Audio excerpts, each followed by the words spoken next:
el mundo entero el tema de las mujeres no se lo deje de lado, sino que esté ahí siempre presente y con una esperanza muy fuerte en las niñas y en las jóvenes como el recambio de las generaciones actuales. Entonces, ¿qué es lo que pasa? Cuando nosotros queremos hablar de perspectiva de género, es innegable que tenemos que trabajar como algunos conceptos que son muy específicos, pero que tienen que ver primero con el patriarcado. El patriarcado, que es esta imagen que en lenguaje más técnico se llama patriarcado, pero que en lenguaje más sencillo se llamaría prácticamente, sin que sean exactamente símiles, se llama machismo. O sea, el patriarcado, en su expresión más popular, que es machismo, siempre va a colocar como en el centro del universo, y esto lo ha hecho por 25 siglos, a los hombres. Y entonces, este patriarcado trabaja mucho en función de este paradigma. Entonces, hay una organización política, ideológica, jurídica de la sociedad.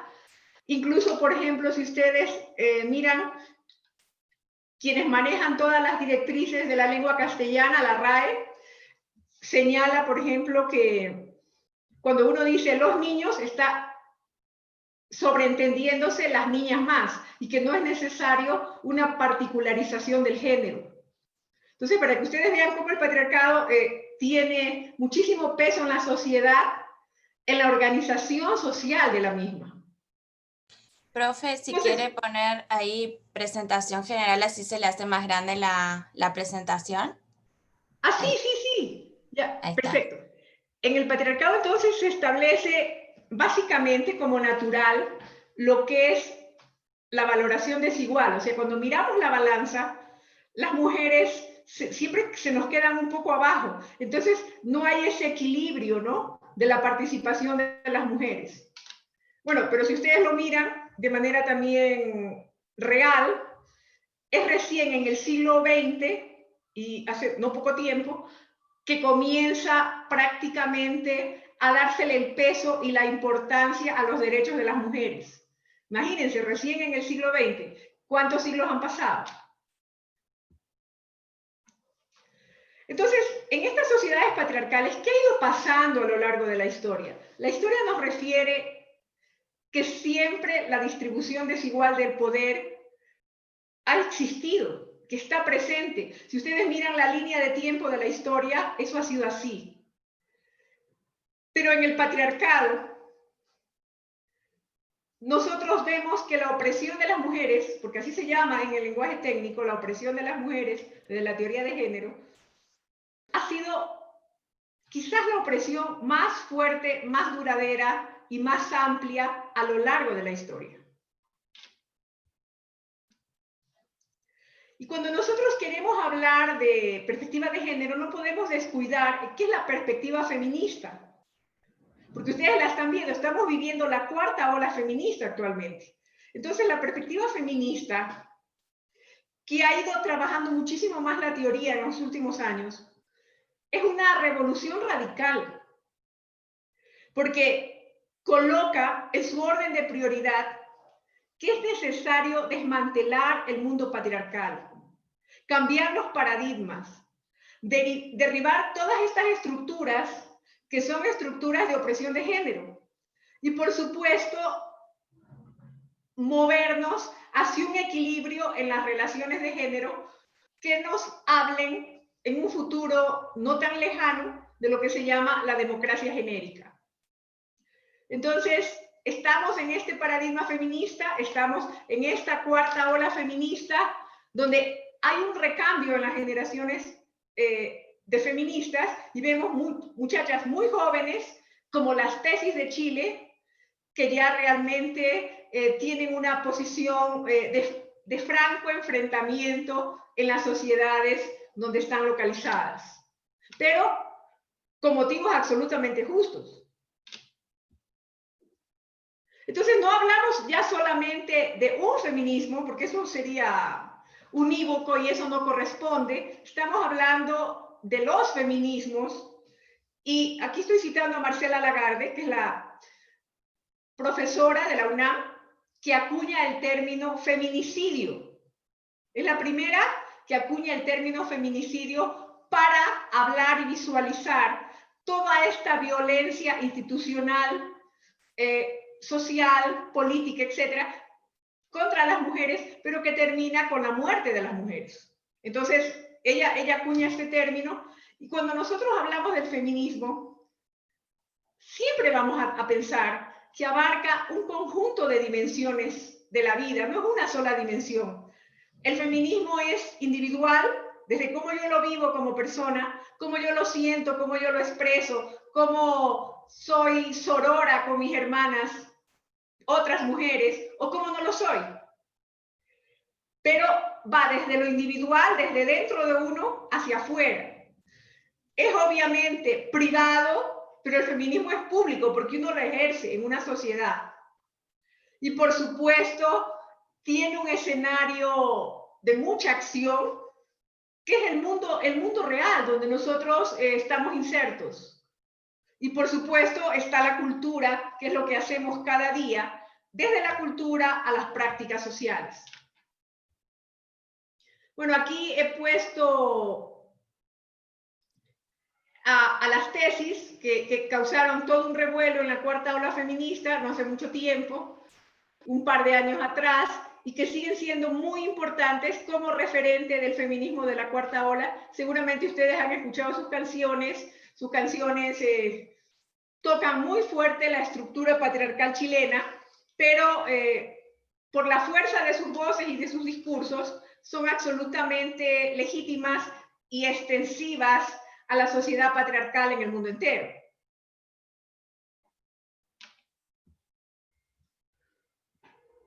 Cuando nosotros hablamos, y antes de hablar de la perspectiva de género, quizás hay un tema que nos interesa a todas trabajar, y es el tema de la autoestima, cómo nos miramos las mujeres. Entonces, quizás una de las cosas que tenemos siempre que hacer es este trabajo de mirarnos en el espejo, en un espejo imaginario real, reconocernos y luego extender esa estima propia a la estima a otras mujeres, muy diversas a nosotros, muy distintas a nosotros, con otras opciones sexuales incluso. Entonces, eso va un poco así, ¿no? Entonces, tenemos que aprender, en cierta medida, a valorar las otras formas de vivir y de ser mujeres, que tienen otras mujeres que no somos cada una de nosotras, sino son otras, muy diversas, en diferentes escenarios del mundo, en diferentes lugares del planeta, o las más cercanas y próximas como las mujeres ancestras de nuestra propia familia, con las que estamos construyendo o hemos construido, queremos construir una genealogía feminista.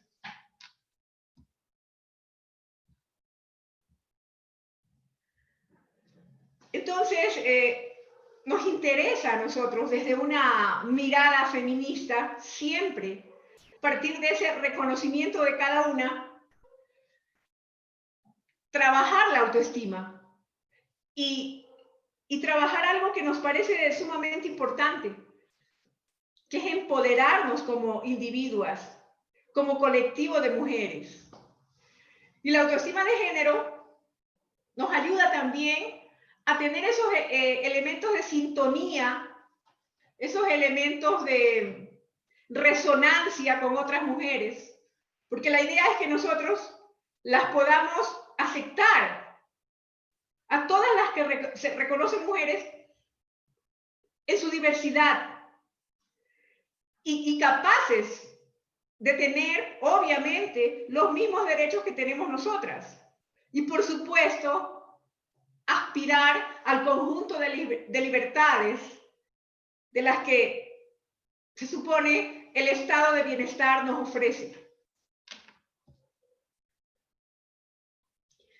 Y quizás aquí en el tema de la autoestima, como parte de los anhelos, y es un poco siguiendo a Marcela Lagarde, el tema es cómo nosotros podemos vivir, expresar el progreso de género no solamente en términos estadísticos, en términos de regresiones estadísticas, sino también para ir mostrando, por ejemplo, la relación que se da cuando una mujer alcanza mayor grado de escolaridad en relación al empleo. Cuando uno alcanza un mayor grado de escolaridad, por ejemplo, llega al cuarto nivel, que es maestría y doctorado, o sea, ¿cuáles van a ser mis ingresos? Y si tener mayor escolaridad nos permite además acceder a una especie de empleo pleno. ¿A qué tipo de empleo nos permite acceder?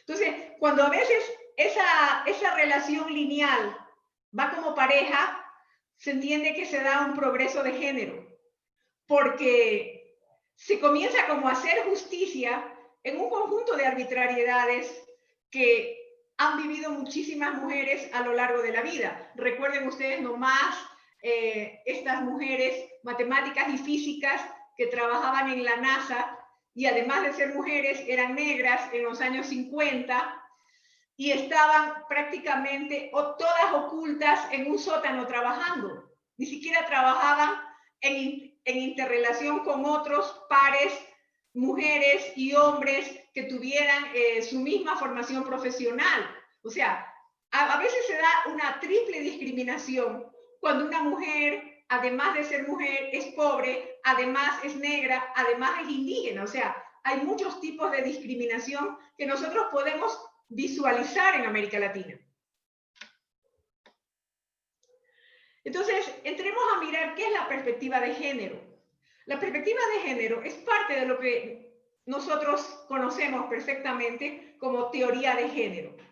Miren que no es tan antigua, surge más o menos en el siglo XX y tiene que ver más que nada con el mundo donde se construye el conocimiento, en su mayoría, que es el mundo anglófono.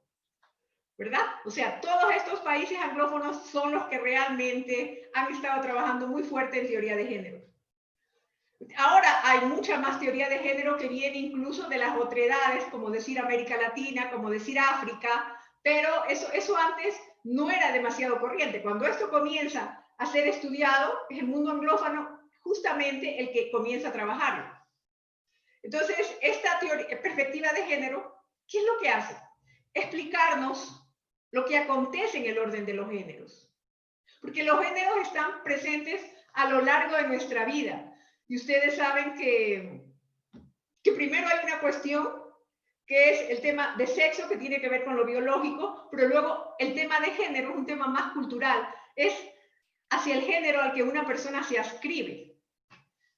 Entonces, el análisis de género nos ha permitido a nosotros desmontar todas las características que se influyen mutuamente y que en suma constituyen los mecanismos imperantes de un orden patriarcal. Entonces, esta perspectiva de género es una propuesta siempre de transformar de forma democrática las bases de las relaciones sociales que son los géneros. Y comprender al género es visualizar a cada uno de ustedes, a cada uno de nosotros, en un conjunto de dimensiones en las que estamos inmersos. Porque somos seres biológicos, psicológicos, obviamente, somos seres históricos, somos seres sociales y somos seres culturales. Antes se decía simplemente biopsicosocial. Ahora no, porque ahora nosotros estamos como en mayor interacción con el mundo y nos miramos de una manera más completa. Las ciencias sociales también han avanzado en eso. Entonces, esta perspectiva de género siempre se construye desde una visión interdisciplinaria.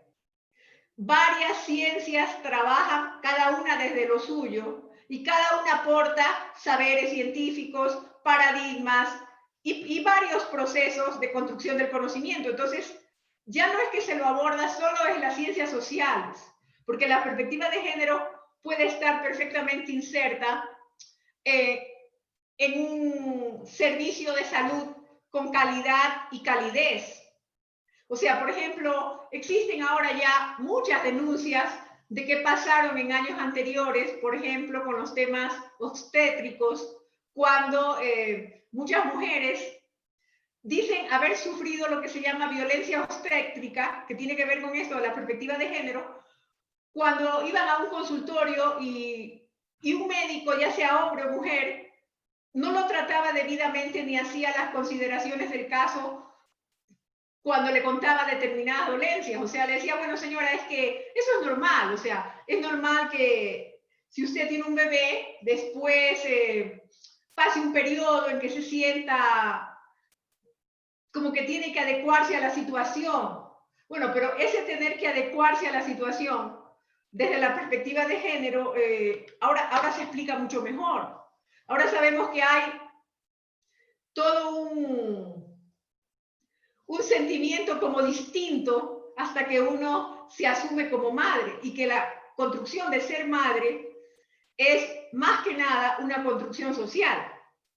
O sea, no es que nacemos, por ejemplo, con un sentido maternal de por sí. O sea, no es así. O sea, la construcción social, la sociedad en la que estamos insertos, justamente nos exige en muchos casos que nosotros entendamos que el rol maternal es natural, pero el rol maternal es un rol básicamente construido. Pero no es que venimos con eso, por si acaso. Entonces, la perspectiva de género y la investigación. Nosotros vivimos infinidad de situaciones de género y en realidad tenemos que estudiarlos. Tenemos que estudiar esa realidad para ir de alguna manera desmontando estos factores que son determinantes en las situaciones genéricas, por ejemplo, entre mujeres, entre un hombre y una mujer, entre un hombre y diferentes hombres. Hay diferentes tipos de situaciones, por ejemplo, laborales, ¿verdad? Una de las relaciones que menos quizás se ha trabajado. ¿Qué pasa en las relaciones laborales entre hombres y mujeres? ¿Qué pasa, por ejemplo, esto se ha estudiado más, qué pasa en una escuela secundaria? Los profesores de las materias duras como matemáticas y otros, ¿a quiénes le conceden más la palabra? ¿A quiénes le permiten hacer más preguntas? Y es algo que ya se ha visto que en la mayoría de los casos los profesores de matemáticas, por ejemplo, le conceden más la palabra a los varones. O sea, porque entienden, y es porque tienen introyectada toda una visión de género, que la mayoría de los varones, pues el momento que vayan a la universidad, escogerán una materia, una carrera de las ciencias duras, y por lo tanto necesitan ser mejor atendidos en ese tipo de asignaturas. Y así por el estilo. Entonces, la perspectiva de género nos ayuda a nosotros a mirar, a comprender el tema de la inclusión. ¿Por qué necesitamos incluir a las mujeres? ¿Por qué necesitamos trabajar medidas de discriminación positiva, por ejemplo, en las listas de candidatos en los países a nivel, por ejemplo, subnacional, ¿verdad? ¿Por qué tenemos que igualar la representación? ¿Por qué cada partido tiene que inscribir un número igual de candidatas y de candidatos para determinados cargos que son de elección por voto universal, ¿verdad? Entonces,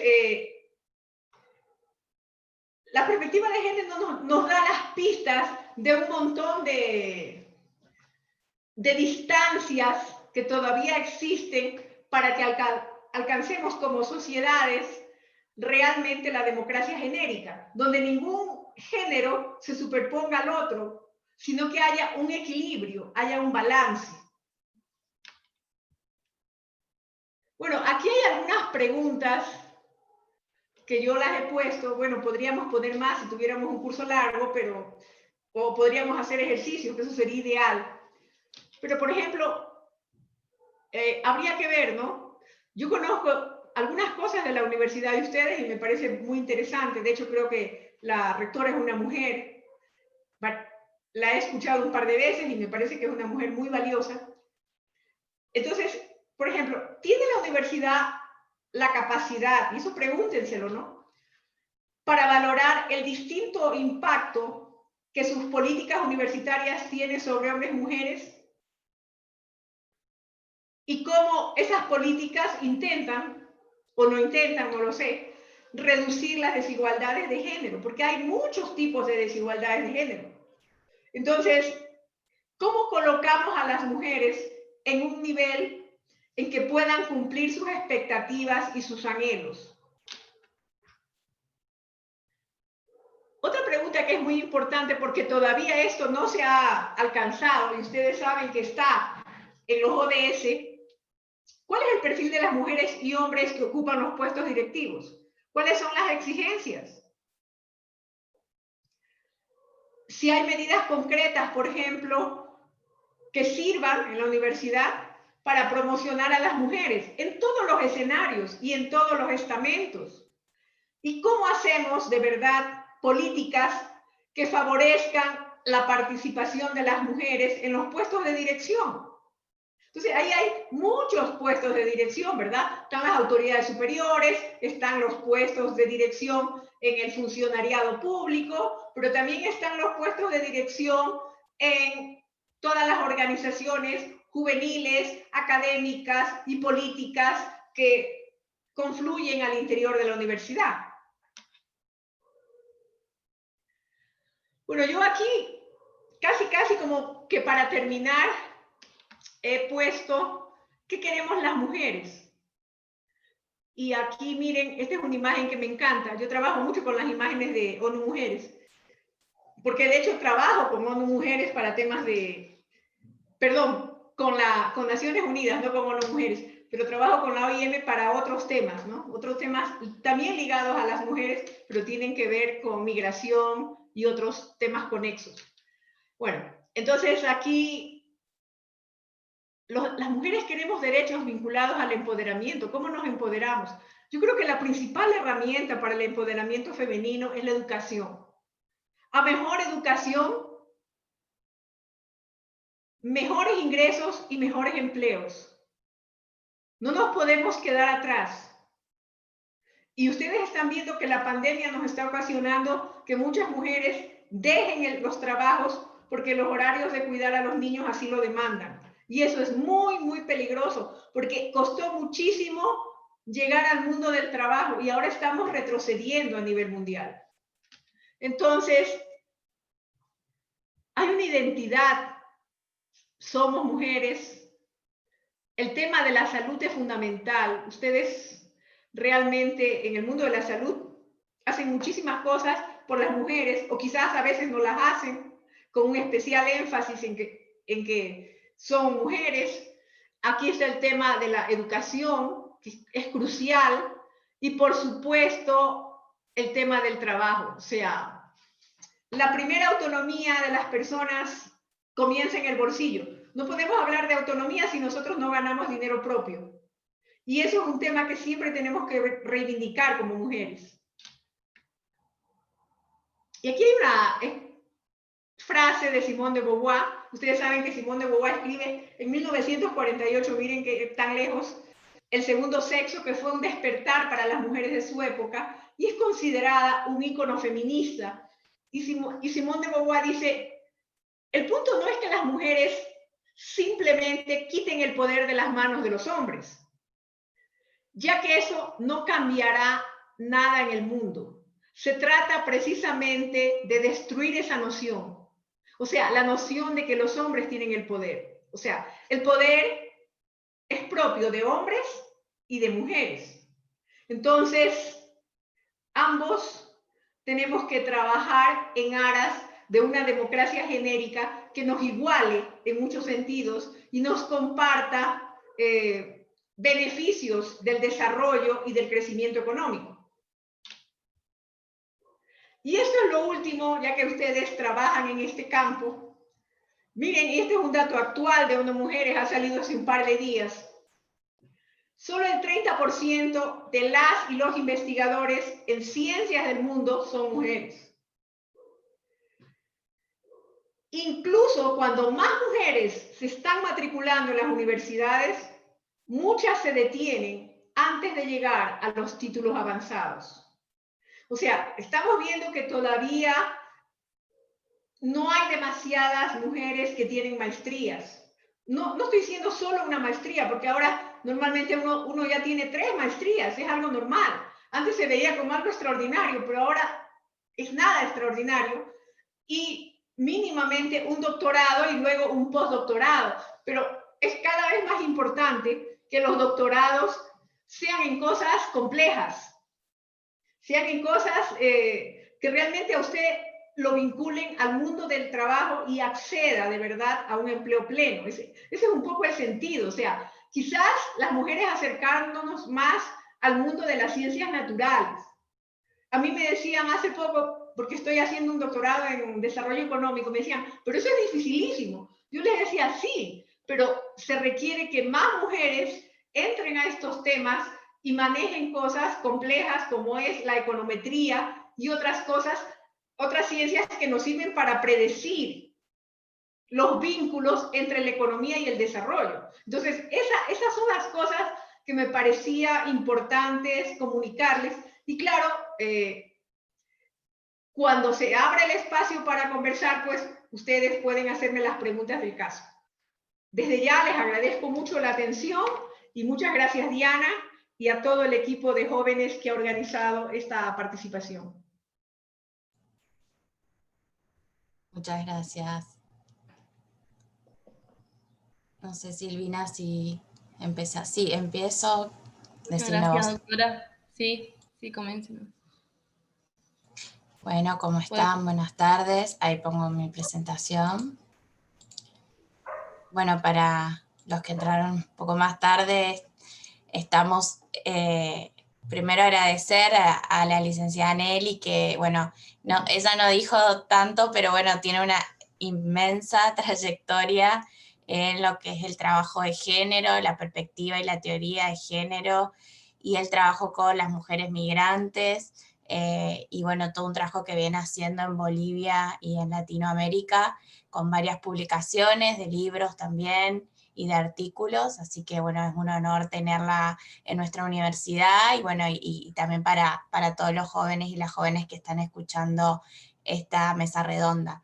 Un poco la idea, y también es agradecerle al SOSEM y a todo FACES, que han organizado este Congreso Argentino de Estudiantes de Medicina con sede en Corrientes. Bienvenidos y bienvenidas a nuestra facultad. Y bueno, la idea de hoy es hablar esto que ya venía hablando la licenciada, pero por ahí profundizar un poquito más en el término de salud, que es por ahí la disciplina que nosotros estamos, en la cual nosotras y nosotros trabajamos. Ella ya habló, sí, sobre esto, así que no me voy a detener sobre qué es la perspectiva del enfoque de género, pero es importante que, como ella mencionó, que en todas las ciencias y en todas las disciplinas trabajemos sobre la importancia de ver cuál es el impacto que hay, ¿sí?, en las oportunidades, en los roles, en las interacciones sociales, ¿sí?, y que nos permita analizar qué está pasando tanto en las universidades como también en los ámbitos laborales, en los ámbitos familiares, en la vida pública y privada de las personas, en las comunidades, para poder tener una sociedad más justa y más igualitaria. Y acá yo quería focalizar quizás en términos de la educación superior, que es donde estamos nosotros en las universidades, algunas cuestiones que tienen que ver con problemas que podemos empezar a focalizar en las investigaciones, podemos empezar a trabajar, que tienen que ver con, hay varios autores que hablan sobre esto, uno es Hierro, que habla sobre que la universidad contribuye a la transmisión de pautas sobre las relaciones de género en forma explícita o implícita, y a través de la presencia o ausencia de la perspectiva de género, tanto en los contenidos curriculares como en las actividades de investigación, docencia, extensión, y mediante el tipo de relaciones que predominan en sus pautas de funcionamiento y en su cultura organizacional. ¿A qué se refiere esto? No solamente a que las universidades muchas veces y sobre todo algo que por ahí siempre menciono, la medicina está bastante atrasada en términos de poner a la perspectiva de género como algo transversal a todas las disciplinas, sino que nosotros somos una estructura a veces bastante anquilosada en formas jerárquicas de organización, con un modelo bastante jerárquico, y que esto no solamente suma un patrón de poder en términos de quién tiene más peso, si el profesor o la profesora titular que un adjunto o un ayudante estudiante, o los estudiantes o el personal de gestión, sino que no solamente en términos de jerarquización, sino que en todo lo que es la vida universitaria en sí, que puede ser no solamente los planes de estudio, justamente ese es el motivo de tesis de mi maestría, que tiene que ver con los procesos curriculares y la planificación docente, sino también con todas las actividades que hacemos de investigación, y no solamente esto pensándonos en la problematización que hacemos del estudio, de la investigación, sino en cómo desarrollamos los equipos de investigación, los vínculos de investigación, las publicaciones, la docencia, la extensión y también otras prácticas que están en la vida universitaria. Por ejemplo, becas, por ejemplo, licencias, por ejemplo, deportes. Hay un montón de cuestiones que están de manera implícita dentro de lo que muchas veces se habla del currículum oculto o de las pautas que tienen que ver con la vida universitaria en general, que no están atravesadas por la perspectiva de género. Y esto hace que la universidad siga transmitiendo, ¿sí?, de manera, tanto de forma explícita o implícita, estos modelos que hablaba muy bien la licenciada, que tienen que ver con un modelo patriarcal, ¿sí?, de la sociedad, que siempre nosotros, a veces acá en Argentina hablamos mucho de extensión, bueno, en este caso yo estoy en la Secretaría de Extensión, y en donde la universidad a veces se cree como que es la única que tiene el saber, y la comunidad tiene que aprender de la universidad, y muchas veces la universidad tiene que aprender de la sociedad, porque justamente la universidad forma parte de la sociedad. Entonces tenemos que hacernos eco de aquellas cuestiones que hablaba la profesora, de las olas feministas, de esta cuarta ola que viene con mucho empuje, pero que a veces las universidades estamos yendo por detrás. Otra de las cuestiones que quiero problematizar tiene que ver con esto que hablaba de los programas, y no solamente los programas, sino quienes hacemos docencia, muchas veces hemos sido formados, y en esto todos tenemos que hacer una reflexión sobre esto, bajo un modelo patriarcal, machista, androcéntrico, en donde nos falta perspectiva de género. Entonces, por lo cual, todas las implicancias que tienen que ver con la docencia van a estar teñidas, ¿sí?, con esta mirada. Y otra de las cuestiones, un poco más puntual, que tiene que ver con la enseñanza de medicina, que la enseñanza de medicina, y lo voy a mencionar, hay varios autores que hablan que es uno de los grandes replicadores del modelo patriarcal androcéntrico, y a su vez muy vinculado al modelo médico hegemónico. Todo esto hace que seamos, ¿sí?, replicadores de estas desigualdades. Y acá hay varios estudios que hablan sobre la importancia de la incorporación, o hay análisis que se han hecho a través de distintas investigaciones, yo mencioné acá 3, pero hay muchísimas, sobre, por un lado, el estudio de qué está pasando en las universidades del mundo con respecto a la perspectiva o a la teorización de género, tanto en el currículum explícito como puede ser un programa de estudios. Si nosotros miramos los programas, hay este estudio, por ejemplo, de Chile, que se hizo analizando más de 1.400 programas de estudios de distintas carreras de la Universidad Austral de Chile, en donde se pudo observar, ¿sí?, primero, hacían un análisis de cuántos profesores y profesoras eran titulares, y había una amplia mayoría de profesores titulares hombres. Y luego, cuando se iba descendiendo en la escala, que esto tiene que ver con algo que habló la licenciada, que es, CEPAL dice que hay 3 autonomías, ¿no? La autonomía política, la autonomía económica y la autonomía de la salud, la autonomía física. Y dentro de la autonomía económica es muy importante hablar de esto que decía ella: podemos hacer maestrías, podemos tener doctorados, podemos tener un montón de cuestiones, pero a la hora de tener un trabajo formal y ser líderes o lideresas en nuestros lugares, ahí es donde tenemos grandes sesgos de género. ¿sí? Y no solamente esto, sino que después menciona en donde, bueno, se va viendo la escalera y en donde los trabajos menores pagos es donde aumenta la proporción de mujeres. Y acá estoy hablando de hombres y mujeres porque todavía en la medicina seguimos pensando de una manera binaria y todavía nos falta la inclusión de todos los géneros, ¿sí? Tenemos distintos géneros, tenemos inclusive todas las personas trans, transgéneros, transexuales, que si bien nosotros venimos trabajando en la incorporación, vamos a ver que en las investigaciones de la medicina todavía hay una concepción muy binaria de los géneros, ¿sí? Ni que hablar, ¿sí? De las personas a género o del género fluido, y cuando hablamos de sexo, si bien hay Judith Butler y hay otras autoras como también mencionaba anteriormente, desde las ciencias biológicas que hablan como Lucía Sicha de la UBA, que ahora está haciendo su postdoctorado en México, en donde tenemos que dejar de pensar tanto en sexo por un lado biológico y género por otro, sino tenemos que hablar de relaciones sexogenéricas o como muchas otras autoras hablan del género asignado a nacer, ¿sí? Y acá también habla sobre todos estos currículums, todos estos programas en donde se invisibiliza, por un lado, los lenguajes, si el lenguaje no es inclusivo, no nombra a las mujeres, y esto hay muchísimos estudios que, sobre todo de las ciencias humanas, pero también ya se está visibilizando, hay un artículo inclusive que está hablando de todo lo que es la literatura científica, cómo invisibilizó a lo largo de décadas y décadas a las mujeres que hacían ciencia, y esto también se ve en la bibliografía que se utiliza tanto para los trabajos de investigación como cuando vemos un programa de estudio en donde la mayoría de los autores que se toman como referencia son hombres. Y esto nos deja pensando, ¿no? ¿Qué pasa?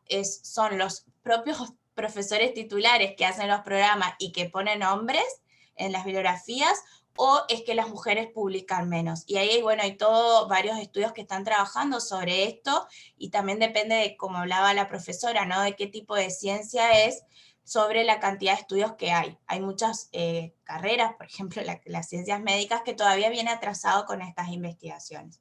Después hay otro trabajo que se hizo, por ejemplo, en Estados Unidos, que es un estudio controlado, letterizado, a doble ciego, en donde se realizó, por un lado, una intervención educativa justamente con enfoque de género para disminuir los sesgos de género, los prejuicios, mejorar el clima laboral entre los departamentos académicos de esa universidad, y también todo lo que tenía que ver con el liderazgo de hombres y mujeres. En este caso se tomaron 46 departamentos controles y 46 departamentos en el cual se hizo la intervención, y se vio justamente que en estos departamentos en donde se hizo la intervención mejoró el clima laboral, teniendo en cuenta todo lo que tiene que ver con las igualdades de género, mejoró la perspectiva de los liderazgos. Ellos veían que antes de la intervención, tanto los hombres como las mujeres, quizás no tanto explícitamente lo decían, pero sí a través de distintos test que le hicieron,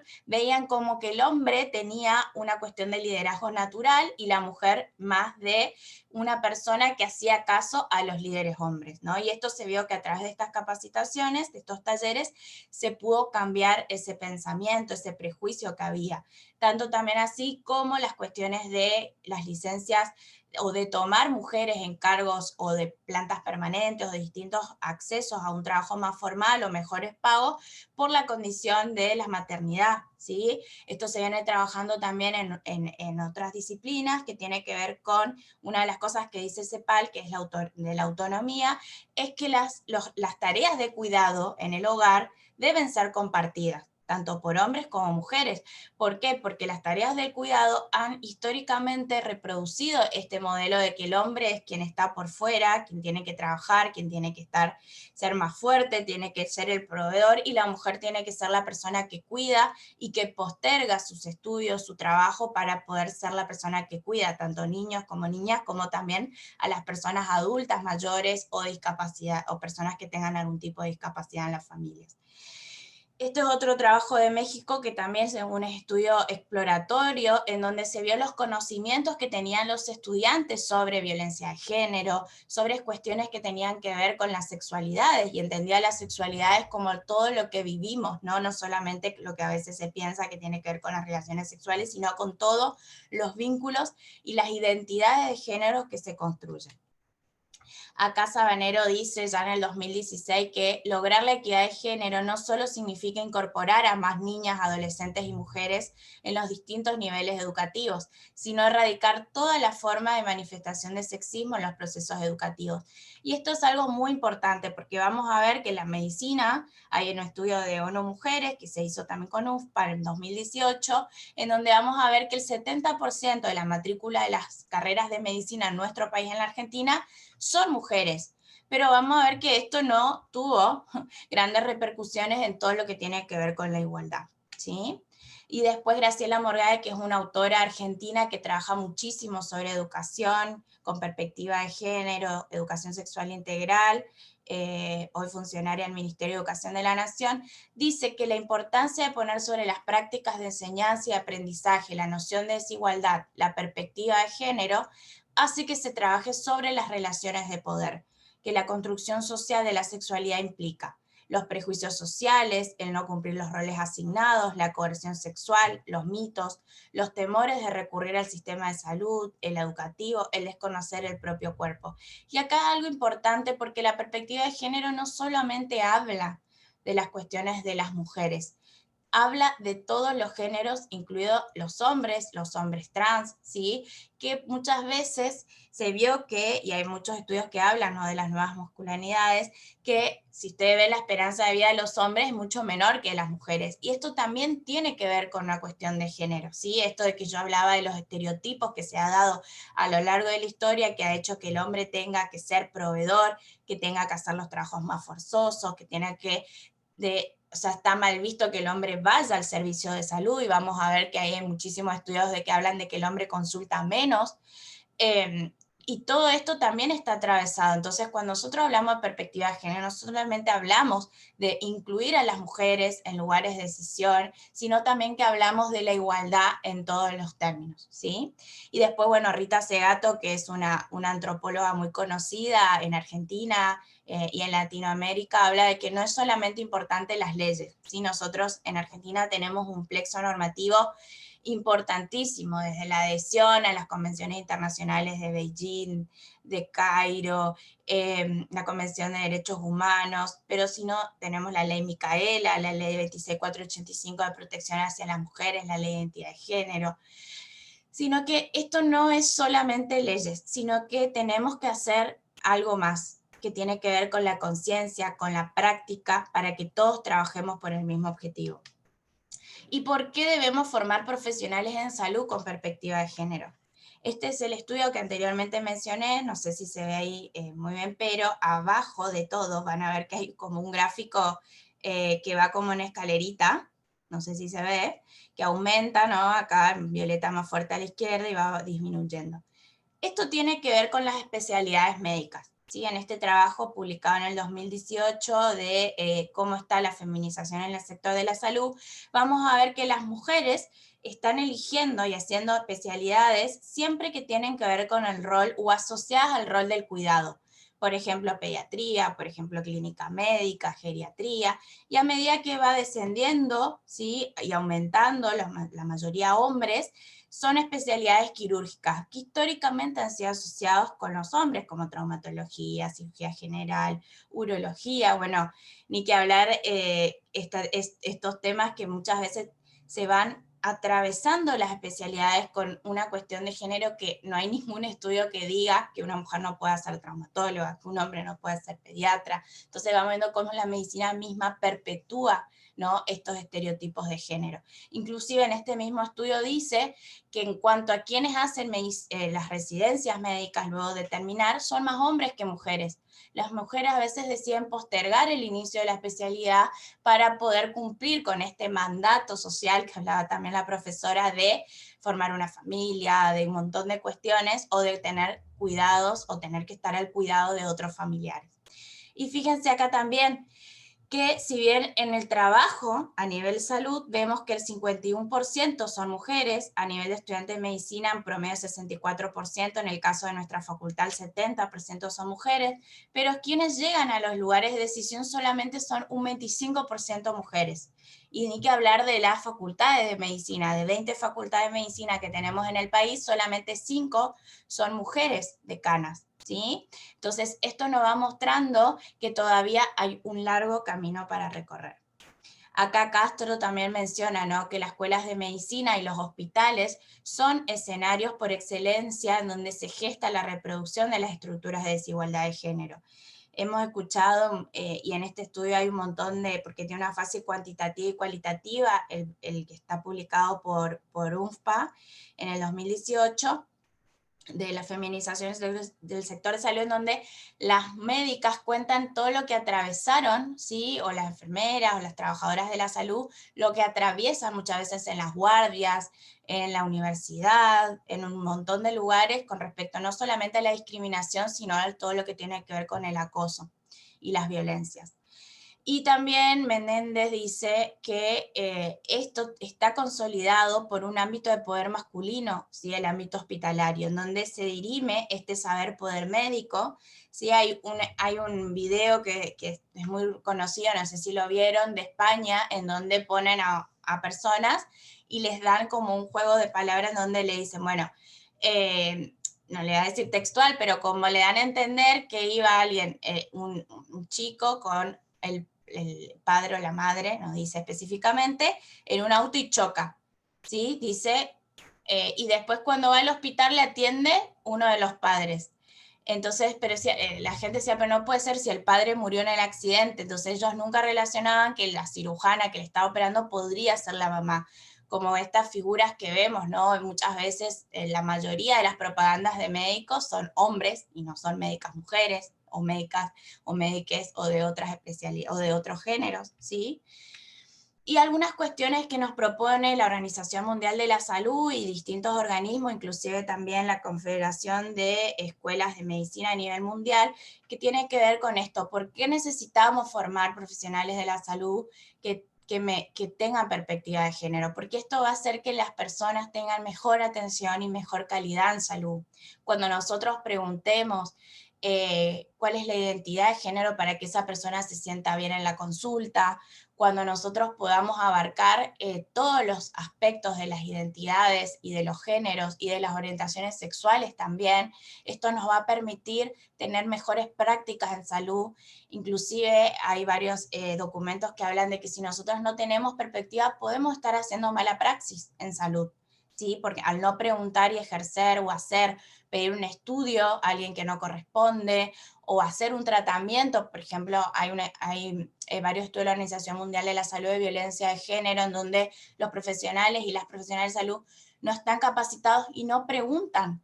Y estas mujeres tienen fibromialgia, tienen dolores abdominales crónicos, y empiezan a medicarse y empiezan a hacerse miles de estudios porque no se pregunta qué está pasando en sus casas, qué está pasando con sus parejas, qué está pasando en sus trabajos, ¿sí?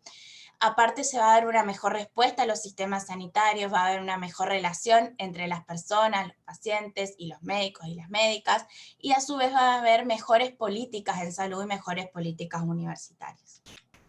Bueno, esto un poco para comentar brevemente algunas de las cosas que estamos haciendo en la Facultad de Medicina. Si bien nos queda un largo camino por recorrer todavía, tenemos aprobado por Consejo Directivo hace un par de años el programa institucional para prevenir, intervenir y erradicar todo tipo de violencia y discriminación contra las mujeres y el colectivo LGBTQ+.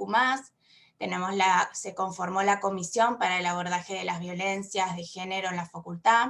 Se está haciendo desde hace varios años capacitación a docentes, no docentes y estudiantes, y desde el año pasado que se aprobó la ley Micaela, en donde es obligatoria las capacitaciones, este año se empezó a hacer de manera obligatoria. Luego tenemos también la atención a personas en situación de violencia por el Departamento de Medicina Familiar y el Gabinete de Bienestar Biopsicosocial.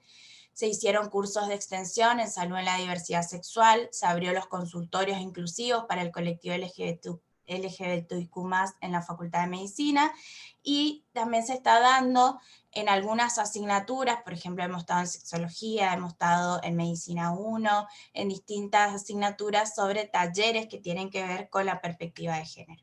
Bueno, esto es un poco la bibliografía, ¿sí? En la cual me basé, y siempre es importante pensar que las sociedades que más han avanzado, ¿sí?, en la igualdad son las más seguras, las más prósperas y las más felices, ¿sí? No hay desarrollo sin la búsqueda de la igualdad.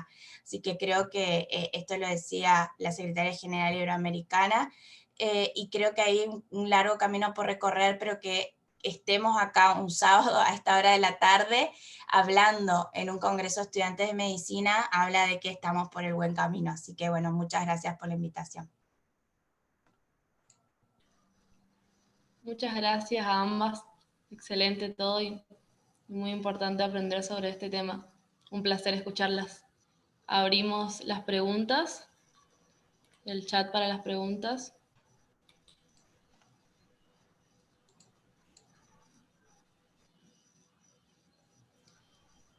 Hablamos mucho, parece, entonces como que están...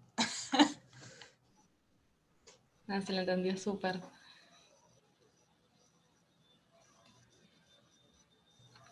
No sé si hay alguna pregunta, alguna duda.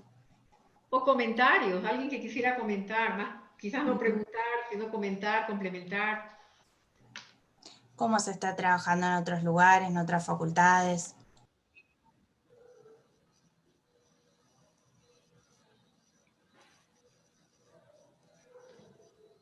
Acá hay una pregunta que dice, ¿qué porcentaje de personas trans llegan a terminar sus carreras universitarias o terciarias?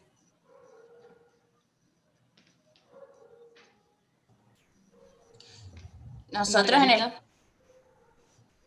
Ahí nosotros, a ver, bien. Nosotros en el caso de nuestra universidad todavía no hay estadísticas estrictamente, sí se está trabajando, por ejemplo, en el cambio de identidades en los títulos, en la incorporación, estamos trabajando o tratando de trabajar con el colectivo, a ver si nos escuchan, para ver también la incorporación del cupo laboral trans dentro de la universidad, pero en lo que respecta a nuestra universidad puntualmente en términos de egreso, es bajo el porcentaje. Esto lo hemos trabajado con las organizaciones, en este caso de Corrientes, que es la Sociedad Argentina de Trans, Travestis y Transexuales, y ellos nos comentaban es que muchas veces lo que pasa es que ni siquiera llegan a la educación superior, sino que se quedan en la educación primaria y a veces en la educación secundaria.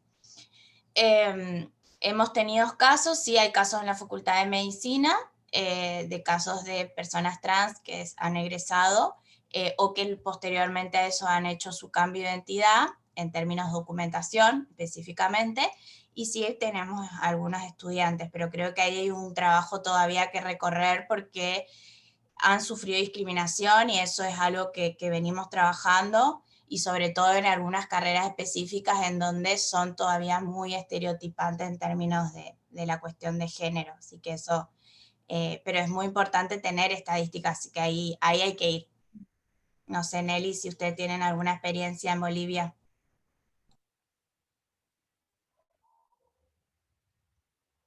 Tiene apagado su micrófono, doctora.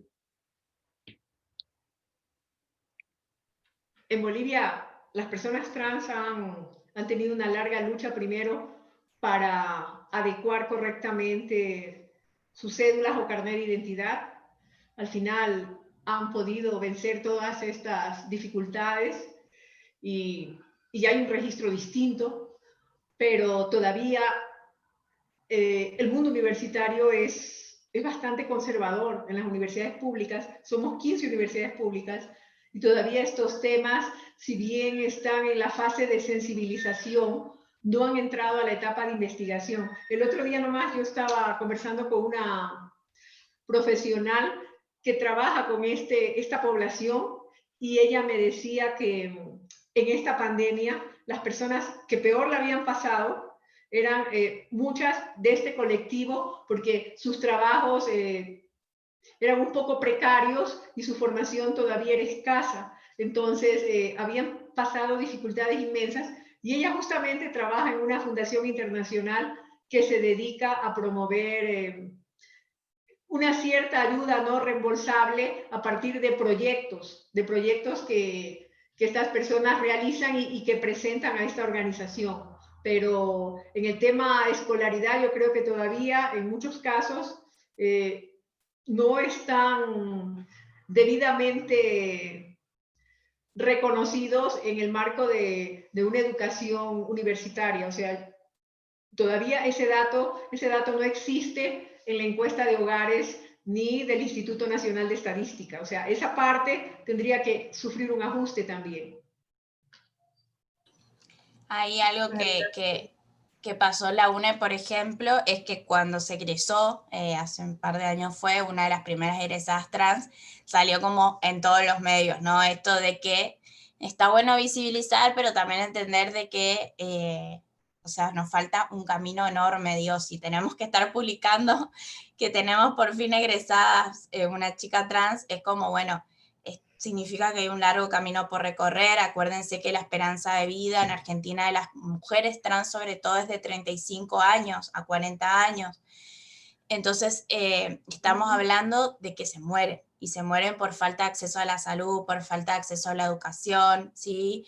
Por un montón de cuestiones que tienen que ver no solo con la cuestión salud propiamente dicha, sino también social. Entonces ahí hay que trabajar y es importante que como profesionales universitarios y universitarias estemos capacitados y empecemos a trabajar estos temas.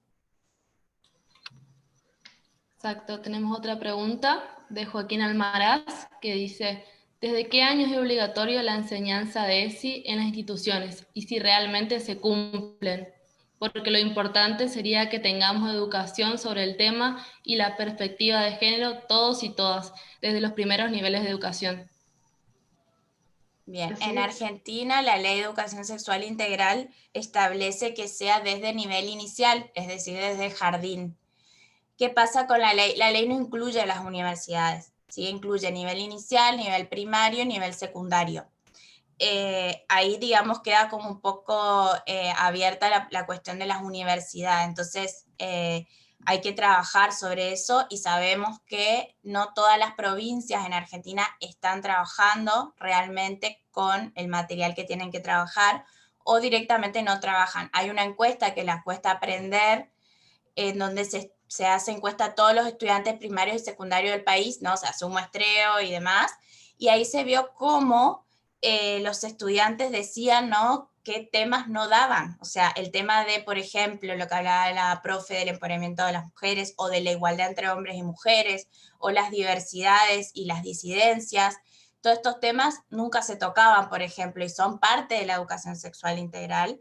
El tema de cómo cuidar nuestros cuerpos, ¿no? El tema del abuso sexual infantil, todos estos temas que están contemplados dentro de la educación sexual integral son temas re importantes y que muchas veces no están. ¿Es obligatorio? Sí, el problema es que al ser un país federal, cada provincia tiene que adherir a la ley o hacer su propia ley e implementarla, y ahí es donde hay un grave problema. No sé en Bolivia cómo está ese tema, Nelly. Bueno, yo estaba mirando esta pregunta que nos hacía alguien sobre cómo, a ver, cómo realmente trabajar la perspectiva de género cuando la mayoría de la gente es reacia. Y la verdad que sí, todavía nosotros tenemos que desmontar un conjunto de prejuicios que se ven en la sociedad. No se olviden que estamos volviendo a un mundo mucho más rígido y a un mundo más conservador. Entonces, en este mundo más rígido y conservador, lo que más se puede apreciar es que hay una normalización de la violencia. Y por eso es que mucha gente niega cosas que ve a diario.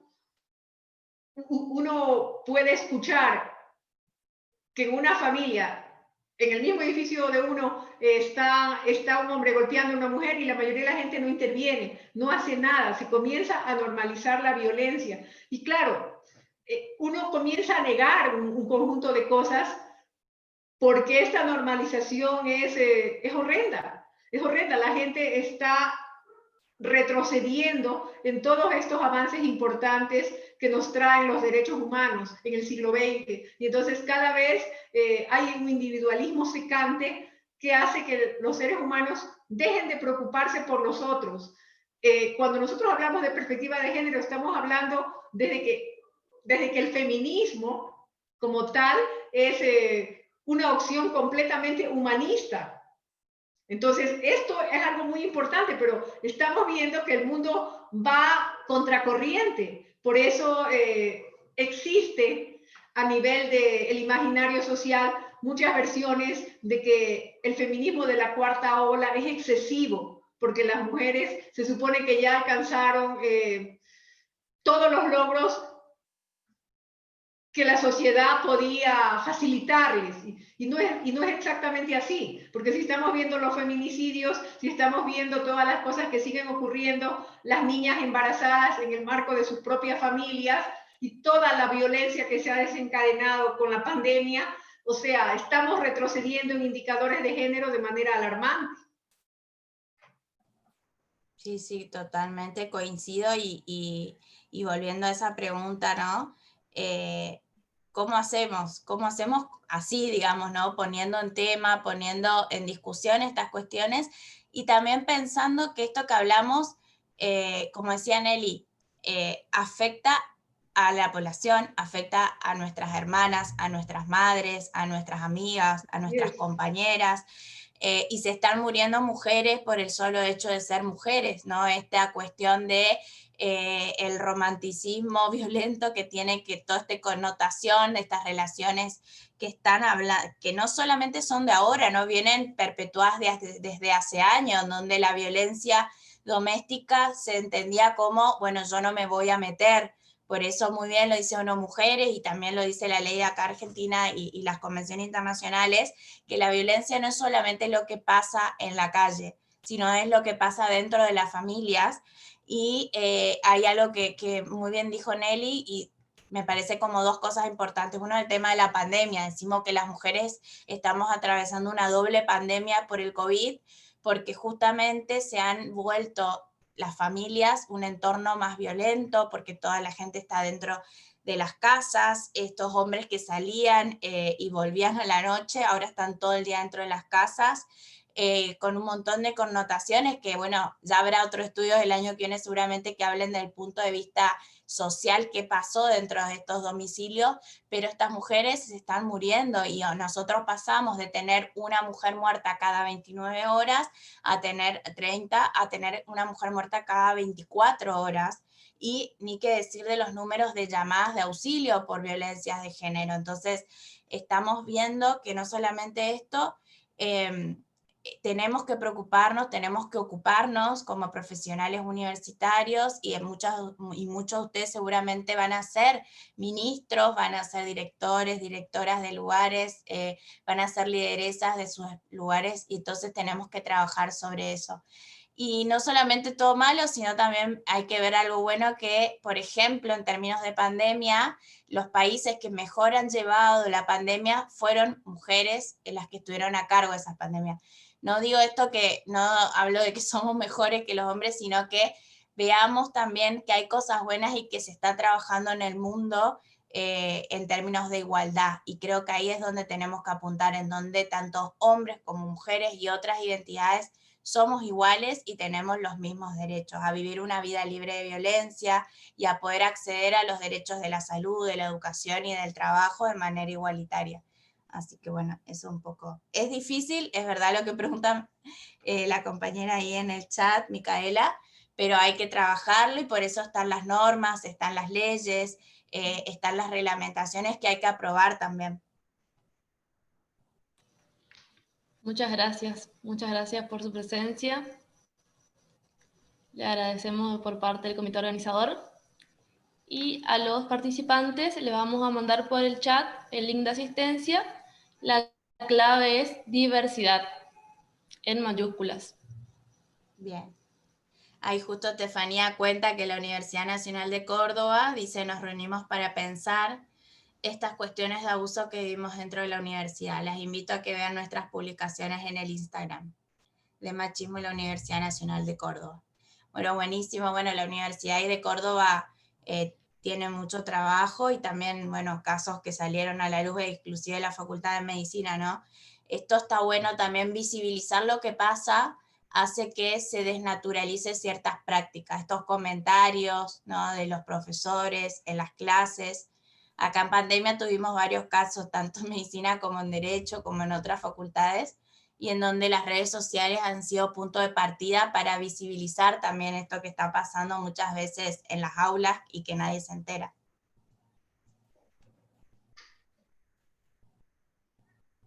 Muchísimas gracias, Nelly, por estar. La verdad que un placer escucharte y te vamos a seguir seguramente convocando según tu disponibilidad para futuros encuentros. Muchas gracias, Diana, de verdad, y a todo el equipo de chicas de la Facultad de Medicina que han organizado